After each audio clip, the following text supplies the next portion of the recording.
des harmonies. C'est parce que si l'homme est envoûté na famille na ye, envoûtement na sa ye na yango. Tant que vous couple na ye, yo paye 40% et envoûtement na elatio. Et en romona, moi si monsieur ça là qui n'est bien, à côté na mobali mo bombala na zara mutaba problème mobali ko ti pas moi si. Arobim sa mai. Si qu'on a katia moto qui na biso, malédiction na biso fandara na kati, bénédiction na biso pe efandara na kati.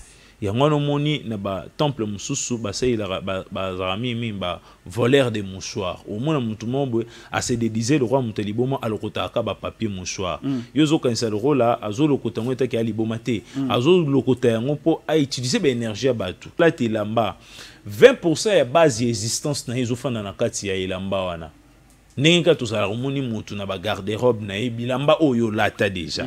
Même si ba soukoli yango même si ba soukoli yango te 20% ya base existence na yo ezofana na kati wana donc na kati elamba na yo ba ko dévier étoile na yo na elamba na yo pe ba koki suko sa nini ko charger o pe énergie o ezali positif soit o énergie o ezali négatif au monde on voir même na histoire il y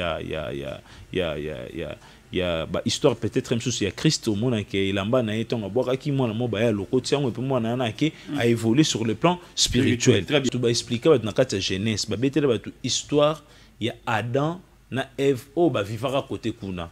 Ce n'est pas bangonde bazali ba premier être o ba engendrer humanité tout entière eza lokuta. Pourquoi dans le besoin détient le pouvoir secret. Ah ouais, communisme, capitalisme, même système pour contrôler. Ouais. Le problème n'est pas le lobby juif, mais le pouvoir secret. Ouais. Aucune guerre n'est un hasard, tout est voulu par les banquiers.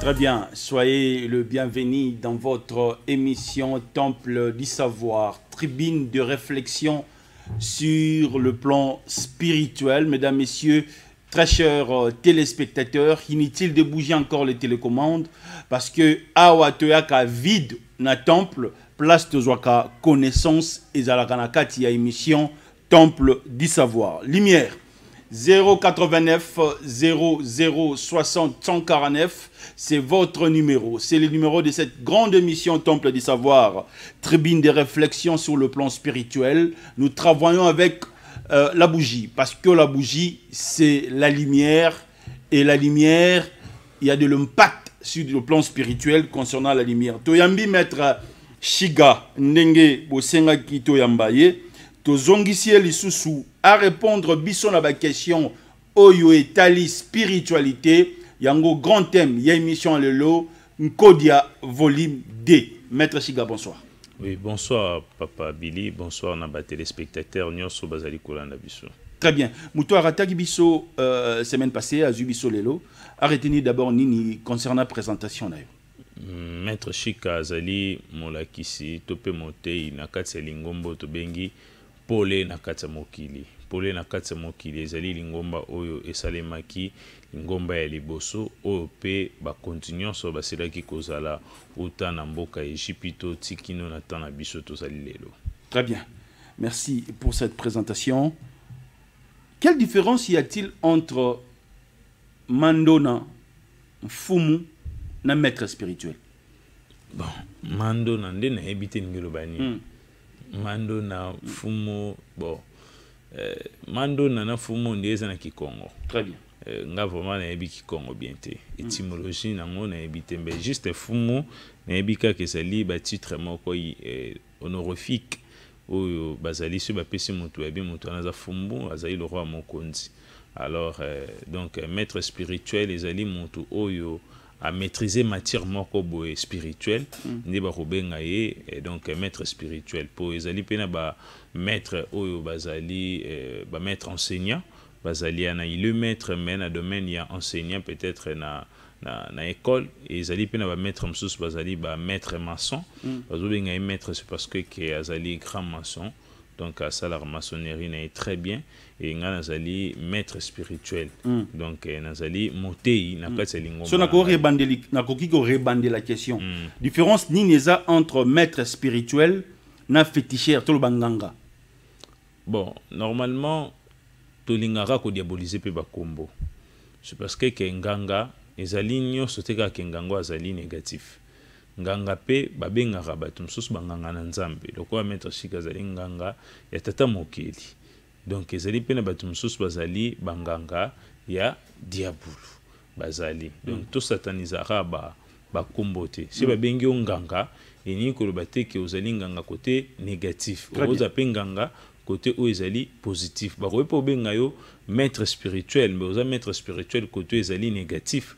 Oza maître spirituel côté ezali positif te. Elingi koloba te ke soki muntu kombo na ezali maître spirituel ne kaka azali côté où ezali positif. Akoye kozala pe azali côté où ezali négatif. Très bien. Maître Chiga, tolingi to balena ba question mingi ba bazotu na biso sur le plan spirituel avant to kota na thématique. Est-ce que visage à Jésus-Christ auto monara na ba film c'était le même visage au azalaka na ngotan azalaka sur terre soko éclaircir biso na pourquoi lelo? Normalement ngaza ami ya Robert Power na Twitter même na Facebook. Donc na kozala parmi bato o pe bazwa temps ya kokomelaye et en fait pe à répondre Robert Power azali acteur américain ou asala film donc na histoire naie c'est parce qu'il y a tindela nga documentaire il y a planning il y a film anandi selera donc briefing nango Robert Power alinge kozala acteur te il bazwa qui est que figurant sinon histoire il y a film on a bazwa qui est qu'un figurant mais réalisateur moko ayaki a sepelaki na couleur ya misunaye nda lobino yo tokoki kochao etake acteur principal au sala film ya Christ ndi babengi acteur na babengi Robert Power ndi siko asali na ye film na ye etango sali film wana bande kona biso ya église de dormir bakomi ko diffuser yango bakomi ko zo yango on dirait vraiment donc Christ ye wana vraiment en réalité. Or normalement image wana baza conseil babi ke eza été mbe bakomi ko adorer or bango bazol bakena ba écriture na bango bapekisa ke idolâtrie mbe somoni makambo ba osala na image ya Robert Power eza déjà idolâtrie ye mo pe déjà le ba trop mettre fois que aza Christ bati ko teba photo na bandaku mais jusqu'à nos jours le rôle bat bazali bloqué na Satan yango nous allons komona ke bat bazali toujours ko chaye kaka pe bat bazali ko vénérer à époque oyo ba Christ ba vivaki mingi vraiment photo autozomona bo ezalaki vraiment te très bien photo ya qualité autozomona lelo ezalaki te mais ezalaki na ba sculpteur ezalaki pe na ba étudiant batanga mingi na académie des beaux-arts bazalaki na capacité ya ko sala nde œuvre d'art morobo ya moto ou kosala croquis morobo tout soit eloro morobo yango moni lelo to mona tozana mwa ba image ya ba Tutmosis tozana mwa image ya ba Akhenaton tozana mwa ba image ya ba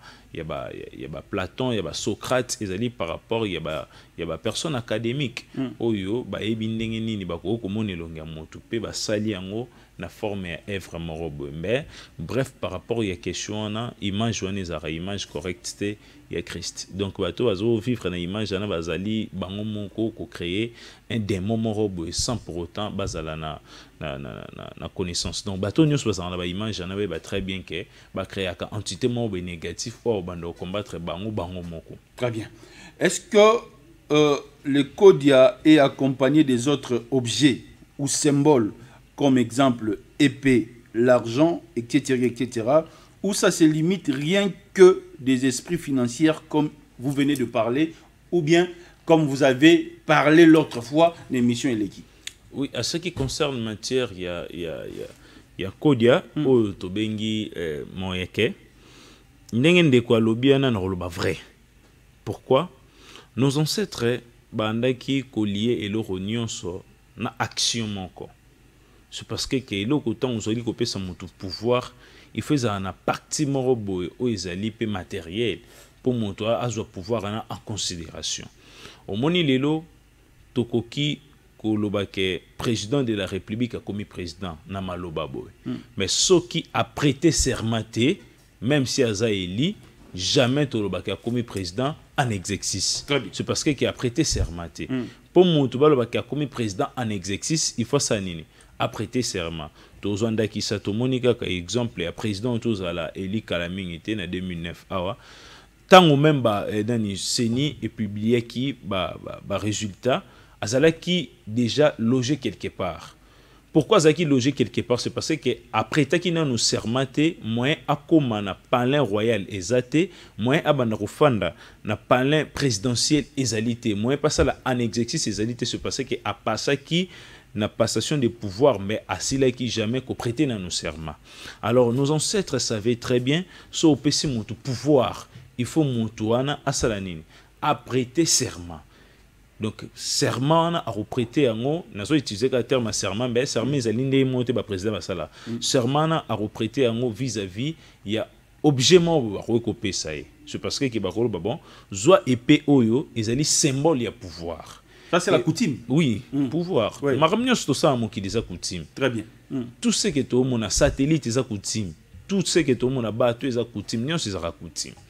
Alors ba reper ça épée épée wana azui yango comme symbole ya pouvoir. Mais pouvoir épée ça qui déjà parole, c'est parce que parole les ana effet puis parole nem te sali création. Très bien. Avant mokile salema ezali ki liloba nem te salema ki. Avant olinga mwasi na yo ezali maloba nem te sali nini ekoloba pe moi sentimio. Donc tout ce que tout le monde na kati mokili existence ya création na biso ezali basé par parole. Alors existence pe ya force ezali basé na parole. Yangwana omoni nos ancêtres ataba pe sur kodia na kati ya monoko boye mais balinga ki ba symboliser yango ne eloko ezaloko la acte ya engagement oyo nzimi ke ngai maître Chika na une kodia. Donc ezali normal ba ko kopesa yango mutu na nzela ya nzete ba ko kopesa yango mutu na nzela ya mbongo ba ko kopesa yango mutu na nzela ya likasa ba ko kopesa yango mutu na nzela voire même ya mai omeli ba pe sur kodia. C'est parce que l'autre fois nazaki na mutu moko azara awate et puis nga mettre côté na okende c'est un peu difficile par rapport à garder babilo comme sous na juka ramai ya mai na pesi ekodia na nzela ya mai. Donc à partir ya ba utile nyonso ba ko un maître spirituel a repesa pe mutu kodia. Exactement, c'est parce que kodia ezali ko localiser mutu kana mbongo mutu ko na même connexion na bonheur. Bon mbongo karaté mais mutu ko na même connexion na bonheur. Donc connexion est liée directement. Très bien. Lorsqu'un maître spirituel a repesa mutu kodia, ce n'est pas la sorcellerie, ce n'est pas la magie ou ce n'est pas la coutume. Si c'est la sorcellerie, mais c'est la sorcellerie positive. Si c'est la coutume positive. Très bien. Si c'est la magie, mais c'est la magie positive. Ben, nous tous, nous savons très bien que nous avons toujours des principes. Il y a côté négatif, il y a aussi côté où ils allaient positif. Mais Maître Chika parle toujours des côtés qui est positif, pas négatif. Alors, Maître Chika est capable de faire moto kodia peut appeler ça déjà. Alors moto mususu pe ezaka lorsque ozo pesa moto kodia sur le plan pratique spirituel, ça se passe comment? Bon, place ma question à qui moi mingi. Oui, côté ma question à qui moi mingi na ko pesa moi idée mon corps pour ba comprendre. Ndenge tozali bona loba déjà l'autre fois nous sommes protégés par les pouvoirs matriarcat et patriarcat et les pouvoirs de l'univers et votre propre destin. Où ils allaient contrôler motu. Alors ndenge maître Chika zali bosu na lingi na pesa yo kodia premièrement na oyeba yango na pesa kodia na nzela ya lignée ya famille ya papa to na lignée ya famille ya mama. Pourquoi ko zala pe ke kodia ezalaki na lignée ya famille ya papa mais kodia na et se disparaîtra. Bayiba famille wana. Non, et se disparaîtra peut-être un jour baboya kozwa yango. Et ke nango kofanda na nature vide ou un espace vide. Alors na rotala à partir ya kombo ya papa à partir de kombo ya maman, il y a des signes où il a qui savent na kati spiritualité na pratique to yeba ki ah non pouvoir ya moto ya kodi ya arozo yango côté ya papa tozo yango justement côté ya papa moto tozo pouvoir na côté ya maman tozo yango pouvoir côté ya maman. Mais il y a aussi d'autres personnes où ezali ke azana ni papa ni maman oya yebi pour baka bongo pesa donc abotami kaka boy tout concerne par rapport à la réalité morobo. Mais nenga zali wana physiquement boy azana ba parenté mais spirituellement ba parents na bazana permanent to yeba neni ko détecter parents na ce monto ana assez présenté na kata temple voire même na école na village na wana ko tizali ba pratiquement le plus simple na kata spiritualité déjà bimaka. déjà de détecter au pays tant des abos destin c'est parce que arrivé à Mututu nyo c'est la écrit na kati ya vinaye donc maître Chika ceux qui mutoyer ceux qui kodia ezana nzela ya papa trobenda yango na nzela ya papa ceux na côté maman trobenda yango na côté maman si c'est dans les deux cas kodia ne ça disparaître to recréer ce code universel au muto ko soit donc pour atambola na yango na vinaye et puis sans retour et ça a été que azola la lisusu tété donc ça a été calme aux yango boye après 6 mois une année il faut payer sa bana il faut payer sa bande té kodia o ezali positif délai na yango bon na le bara délai mais ko charger énergie nango ezala après 4 siècles le semestre Chika yango pour charger énergie nango faut après 4 siècles. Très bien. Donc 4 siècles, c'est déjà beaucoup de générations. Au bas utilisons presque 4 générations. Au bas on les gana 4 familles. Au bas les cap pour charger. C'est parce qu'il y en a beaucoup de musu ces ala qui déjà pas ancêtre. Mettons on a 4e siècle on koki moto chargé en azate kodiana elali. Bah moi ah mais père na biso zaki na kodi on dirait akiti donc ça se fait toujours comme ça. Bien, 89 00 60 149, vous pouvez envoyer des textos ou bien appeler parce que nous sommes en direct. Moi, si na mobali, oyo souffrance et qui na katia foyer na bango. Comment ils peuvent se concerter pour ba simbanko dia izala pas moi si to mobali? Est-ce qu'il y a des conditions? Premièrement, il y a batum sous babala ra moi si mais moi si yana tanga mayote. Wana pe batubele ba se pose ba question na yangote. Mutum sous pour romona abali mobali mais mobali ana za yete.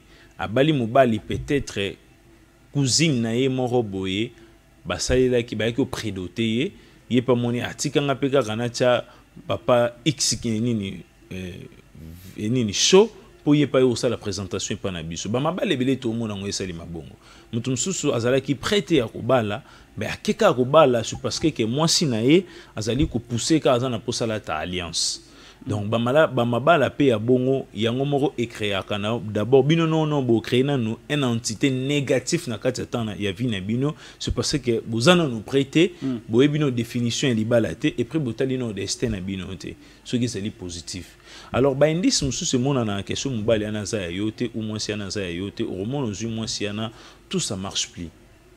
Et ça peut bien indice mais au moins moi beaucoup abonné ça c'est parce que déjà boboti en réalité au moins au fond de le bac oh ton azalaki na moi si mon boy y ezalaki moi différent par rapport na moi surtout ça na elelo c'est parce que moi c'est na za yote et ça na ba couple mususu lelo ba osala ba échec c'est parce que ba balani mais itanga mete ke bon bale basanini ba balana ou étoile na bango ça na désharmonie c'est parce que si l'homme est envoûté na famille na ye envoûtement na sa ye na yango tant car bosa couple na ye yo pe 40% ya envoûtement na elatio ya romona moi si muso ça sala ki na ye bien akute na mobali mo bombala na zara muta ba problème mobali ko tu peux pas moi ça comme au fané moi ça comme au réduit même à ta capacité physique moi ça na ngoli susciter c'est parce que mobali outi na malédiction na ye aye na yango basa couplane alors acte ya kosala rapport au tout ça là ka ezara acte mo be facilité et ça na ba pouvoir ebele pesa na ba secret ebelo efandi na kati wana donc to kobando même kolobelango pendant voire même 4 mois pour na ko expliquer ba secret na ba énergie na ba bénéfice ça libelé donc ezana ba mabota mususu par rapport à question yebisinga na ba libala mususu ezali ke moi c'est na tanga me ayote mobali na patanga me ayote beaucoup tani et nature comme ce ko frapper bino. Et ça na bino siko boso sola ke non ndeto zali boye etanga makana ngote elo pe etanga mate ezana ba signe oyo ye ba 100 km ya bisayo yo mo ko mo remarquer que non makambo na zo mona c'est etanga maka ingé ko za yangote mais dans la spiritualité il y a pas aussi l'impossibilité muto voir même destin na bango etanga mate mettre Chika za na capacité ya rosa nini ya ko transformer destin na elongo na négatif et comme na positif on ezali par l'aide ya ko booster énergie il y a ba entité oyo basili ko simba ba pouvoir ya destin c'est parce que nous tous allez vous examiner la entité au bajiraka ba destin batu donc mettre Chika ça une capacité de booster ba énergie wana de les façons que ba changer destin na bino ou bien ba changer vie na bino et comme na positivité mais ils allaient pe na batu mususu ils allaient pe que il y a ça qui na malédiction na famille na bango mais à coûter na yo pose la qui na bonheur yo pe bonheur no esali ke bosa inini vous marchez ensemble et ça se fait toujours pe comme ça na kati ya vie batu. Très bien maître na zana posa ya éclaircissement zo pesa biso et continuer ka ndengwana. Est-ce que elamba ya mwasi na yo oyo azali sous malédiction to elamba ya mobali na yo oyo azali na kati ya malédiction soki olati yango na kati ya foyer na kati ya libala yo peut opporter yango ou bien ezoleka kaka na nzela rapport sexuel? Bon, normalement ndenge to vivara boye l'homme azali composé na mabele mopepe moto na mai oyo ezali na kati ya moto. Alors mopepe mabele moto na mai soki esangani eke epesi énergie. Énergie na selingi ko se manifester physiquement na kati ya nzoto ya moto. No mona ka moto arobimisa loko babengi motoki. Arobimisa mai. Siko na kati ya motoki na biso, malédiction na biso efandaka na kati, bénédiction na biso pe efandaka na kati. Yango no moni na ba temple mususu ba sayila ba zarami ba voleur de mouchoirs. Au moins mutu mombo a se dédiser le roi muteliboma alokota ka ba papier mouchoir. Yozo kanisa le roi là azo lokota ngota ki aliboma te. Azo lokota yango po a utiliser ba énergie ya batu. A utiliser ba chance ya batu. Ça se fait toujours peu comme ça. Na bangi sa batu te ba boire mouchoir tete. Na zolo ba réalité et spiritualité. Très bien. Donc tant ou déjà mutu atokaka. Énergie ya mabele. Ya mai, ya moto, mupepe, nyonso erosangana ekobwaka masiko na kati ya nzoto na yo. Tango ebwaka na kati ya nzoto na sola ti elamba na yo. Elamba na yo pe ezali na pourcentage ya bonheur na yo, ezali pe na pourcentage ya malheur na yo. C'est parce que ce n'est pas chaque jour aussi l'homme vivra na bonheur. Pendant 7 jours, il y a un jour où l'homme va vivre malheur et il y a un jour où il va vivre bonheur. Alors, principe spirituel. On dit que la pour équilibre. C'est parce que nous avons malam monté. Nous avons même riche tout le monde. Ça a un grand problème. Même les pauvres tout le monde a un grand problème, mais ça a un grand bonheur. Donc, spiritualité, le Bible. Pendant 365 jours, il y a un temps de revivre souffrance. Azape na baton revivre bonheur. Et ko sala yo siko na temps wana elamba na yo énergie no et dégager ki malheur. Et que soki muntu asili kolata yango malheur na yo essaye nini. Et ko peut pas muntu wana. C'est parce que pourquoi c'est parce que muntu kino kando toki na kati elamba wana directement via muntu yango wana. Yango moni ba féticheur mingi ya kala bazaki so sala pratique oyipso nini yibe lamba yandeko na X ou bien libé lamba mwasi no be libé romo poto sa cérémonie. Pourquoi? C'est parce que tango monta zo la te lamba 20% ya base existence na ezofana na kati ya elamba wana. Nenga to za romoni mutu na ba garde-robe na bilamba oyo lata déjà. Même si ba soukoli yango te 20% ya base existence na yo ezofana na kati wana. Donc na kati elamba na yo ba ko dévier étoile na yo na elamba na yo pe ba ko ki suko sa nini ko charger au pe énergie o ezali positif soit o énergie o ezali négatif. Au moins on voir même na histoire il y a histoire peut-être même chose il y a Christ au monde qui elamba na etonga boka ki mwana moba ya lokoti yango pe mwana na ke a évolué sur le plan spirituel. C'est parce que elamba na ezaki na base existence au monde voir même ata Yoshua au monde très bien que azota mbolambe moi moi azaki na période a simbi alobini qui m'a touché. C'est parce que aibi que nenge ba simba ki yana base existence na énergie na ifandaki na kati elamba na dit que tant au toucher elamba na directement et dégager énergie aux ezali positif. Donc les arabons ils ont battu mususu pe bazwa ba miracle tant kaka simbi un guide spirituel roi maître Shikabo directement énergie ngana zanango et ko c'est pas ina ye pe sali ke mutu ana a évolué. Donc pour na roloba très bien et lamba ya mutu et koki ko porter le bonheur et lamba ya mutu et ko peut porter le malheur. Pour exemple battu mususu pe balata bilamba akepe boye bazue na musala. Bazue na musala c'est parce que elamba msusu ya kende ko defe pas ndeko wana ils ont énergie positive et influencé. Très bien. Ça se fait toujours comme ça. Énergie peso négatif ba boyo na musala. Oui, ngaza na propre ndeko na ngai mo boye. Aya senga ngai ba sultani okatola taka. Abandaka kolala te. Asinga sultani na pese sultani ana aipsanga dépasse sultani na ngana. Ti lelo amona lisusu makambo bande omona na butute.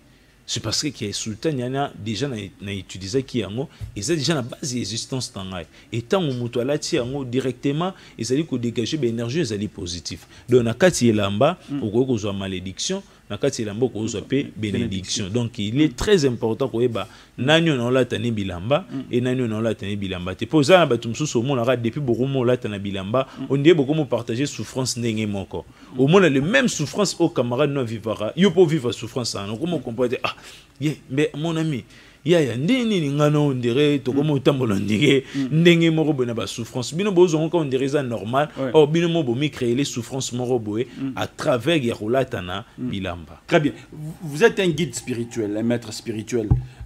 Est-ce que Nkodia tant mutué pas nos opé sans Nkodia parce que vous avez destin en famille là-bas ba sombarango to il y a des conditions pour mutué joindre. Oui, pardon, hein, na éclairci. Oui, na éclairci par rapport à na lobby et lamba. Pour battre monsieur baro se poser ba question ça na bilamba te mettre neni na rosala a te lamba motezali positif na sa nini. Et ezali négatif mais ezwanga ite. Ezali ka parler dia mungwa na moi. Soro zuika 7 graines ya mungwa. Na ope sera formule pour na bato ba defana bilamba. Ou bien ou bazo akaba biloko ba. So 7 graines ya mungwa. Mungo ka to zeli ko mona. Otolambela biloko. Otolambela biloko. So zuango 7 graines. Olobeli yango ngai mutu X kingani.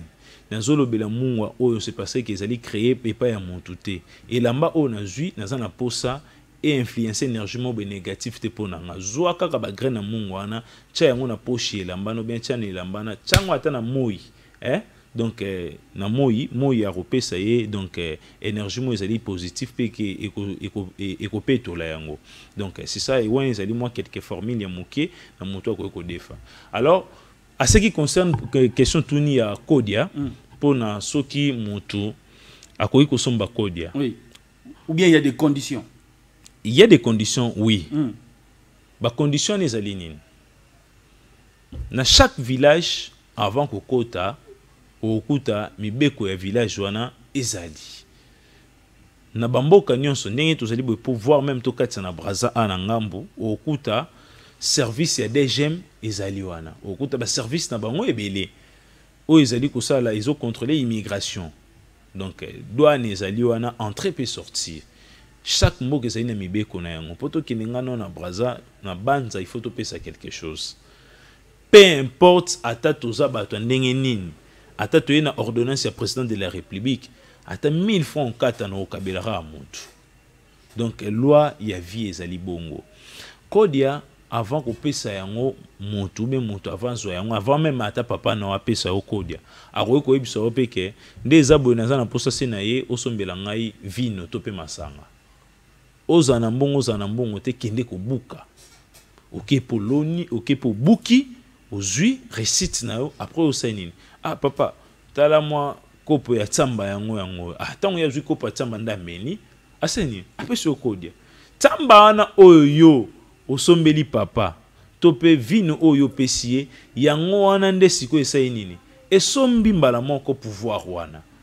Donc ça se fait toujours comme ça. Donc ce qui peut monter que Kodia et pas guide spirituel est l'oni non ça là à contacter ba ancêtre na yo divin et tes ancêtres divins ba repesa moi ba mibeko na bango orientation non nde toza boye toza na poser msusa ila biso makasu mwa nini ndenga sko na ebisa yo il faut za na autant pour nous composer biloko boye o ba ancêtre no ba pesi so pesi yango e ba pesi et comme sans condition que ko évoluer na yango mais avant monto zo pouvoir et seigneur na monto na tellement kaka asanini asala elembo c'est parce que la main qui donne c'est la main qui reçoit. Très bien. Est-ce que okoki ko éclaircir biso lelo li solo to pe réalité auto ka keleka na jardin d'Éden sur le plan spirituel? Est-ce que auto ka keleka ki ya solo to pe à lokuta? Premièrement, histoire ya Adam et Ève, la forme on va expliquer à tout, ils en ont lokuta. Ils ont lokuta. Pourquoi on a dit qu'ils ont lokuta? C'est parce que mon kili lelo bat ba en évolution hein. Évolution les autres ça bat na réflexion. Puis réflexion il faut ba retomber à la exact. Tout ça on a bien histoire ya Adam et Ève, bazo beta histoire ya ba koko moko boye bande ko fanda na Mésopotamie lelo na ba Moyen-Orient kuna likolo. Ce to landeli même po ya Adam nde ba expliquer na kati ya Bible azaki pembete azalaki mwindute bazalaki na peau rouge soki pe peau rouge. So ozwi voir même Ève au mona peau bazolobela Ève. So ozwi ka le même peau ana. Donc peau bazolobela entre Adam et Ève eza le rôle là. Peau ya ba juif, eza race ya juif. Na race ya un américain mort peut-être ba sa couplané. Jouni bom sa race ya motolora maître Chika. Même sur le plan scientifique, même race ya Chaka Congo. C'est pratiquement impossible. Lelo, tout le monde a très bien. Soki, mundele na mundele, babandi kobota.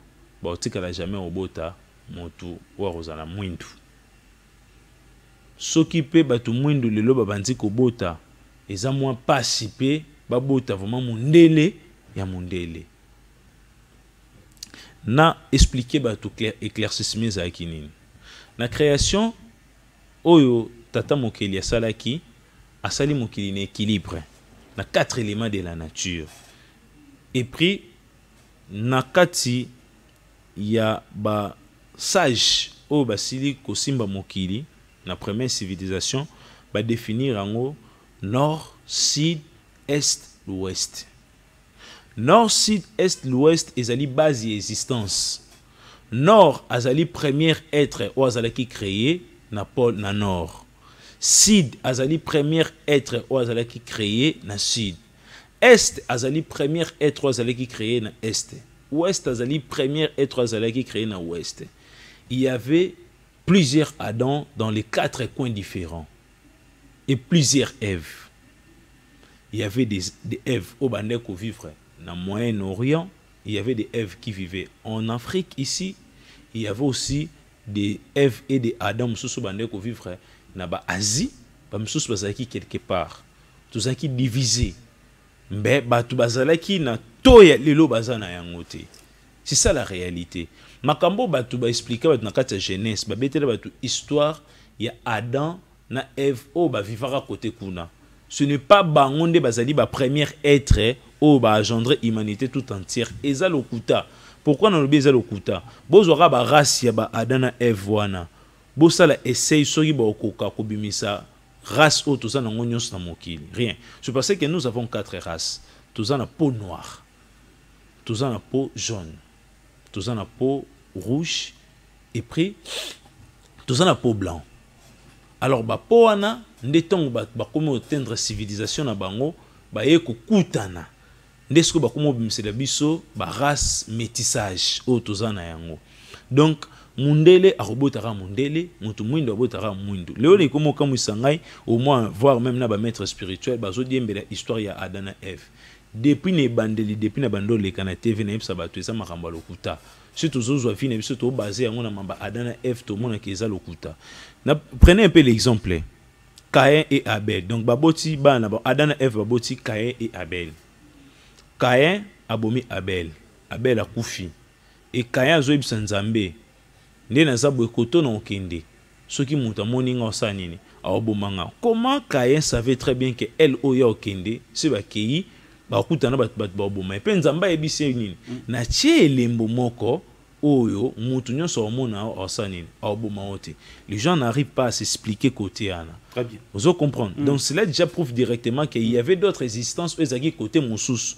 Mais bat bazaki na nombre bazaki te. Et puis Caïn azalaki architecte, constructeur de maisons. Kota kendaki bande o construire ba maison po banani ba fanda. Kota kendaki abalaki nani. Batu msusu ba ozonga babi non abalaki ka mwana Adam na Ève o babota. Keza lokuta. Botika mokili eza na libre pensée. Mundela lingara biso to faire évoluer te.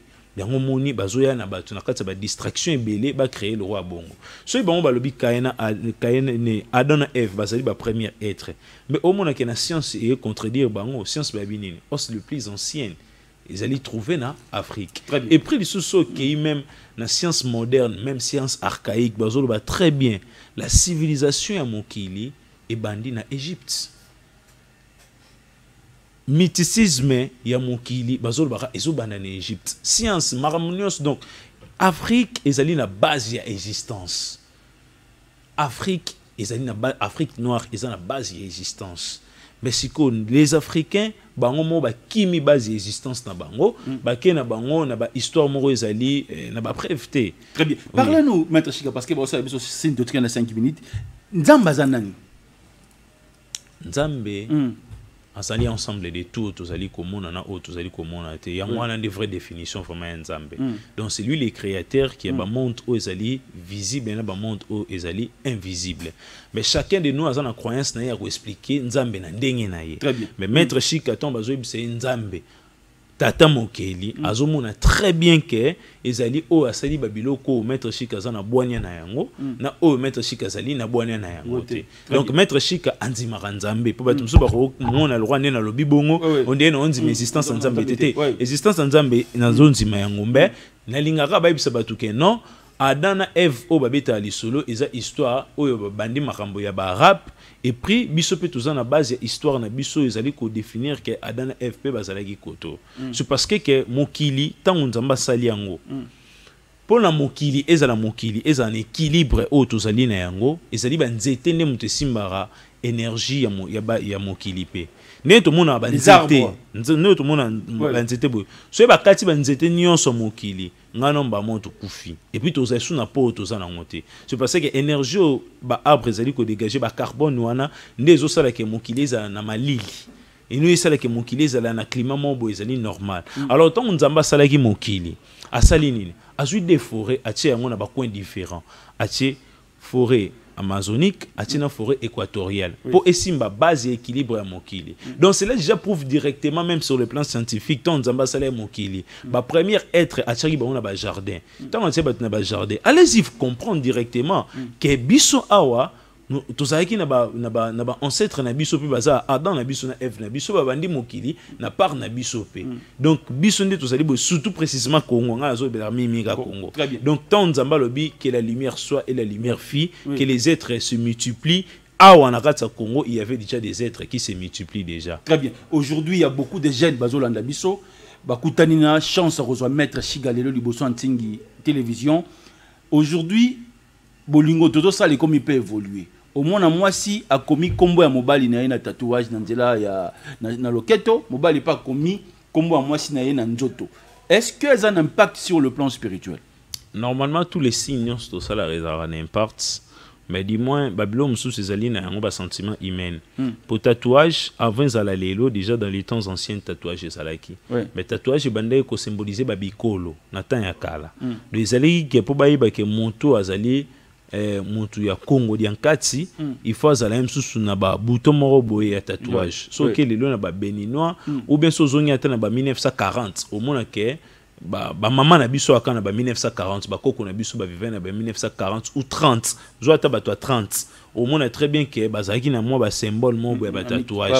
Pourquoi? C'est parce que ba guerre tribale bané ko sale matro na temps ancien ezaki ke msus ba attaquer village mo batona ba kufisco po bobiye bana ke na za muta village bo nos ancêtres bande ko tshana ba tatouage ba signe ya kolakisa ekina batu msus pe bando ko ba komwa ba roi na bango na pouvoir ancestral ezaki bongo. Mais ndenge siko lelo e komi na modernisation e komi ke muta zo beta tatouage na sentiment mais ba très bien que tatouage non sto beta c'est significatif. Donc tant zo beta tatouage faut ba ke ozali na elembo mo bo métier siko lemboana omiebite ezali positif to ezali négatif. So tchet lemboana na forme que na commémorer maître Chika yeba ke na kati lemboana maître Chika ezali ko exister et c'est que maître Chika peut ba attaquer yo peut ba ko attaquer yo. Très bien. Donc c'est ça.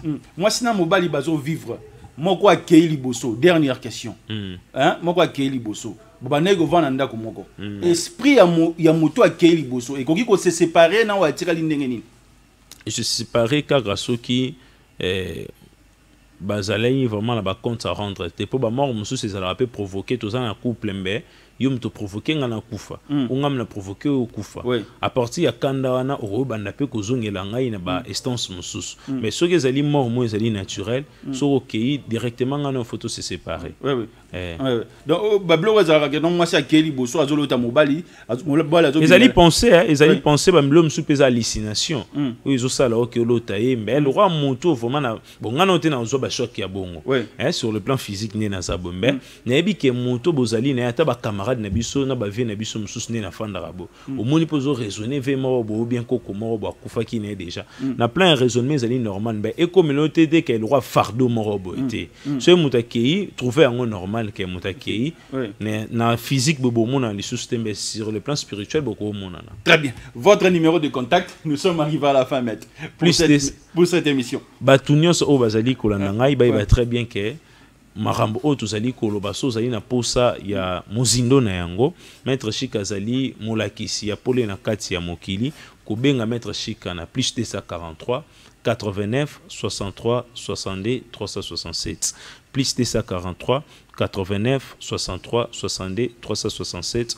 ou encore na plus 243 82 105 99 99. Très bien, c'était Jocelyne Alangui qui a travaillé au four et au moulin, à la caméra et à la réalisation. Un grand merci à Isaac Orangui, à Landry Makanda, à l'autorité morale honorable Ntingi Pouloulou. Nous sommes arrivés à la fin. Restez scotchés, cimentés au programme de Ntingi Télévision. Ciao.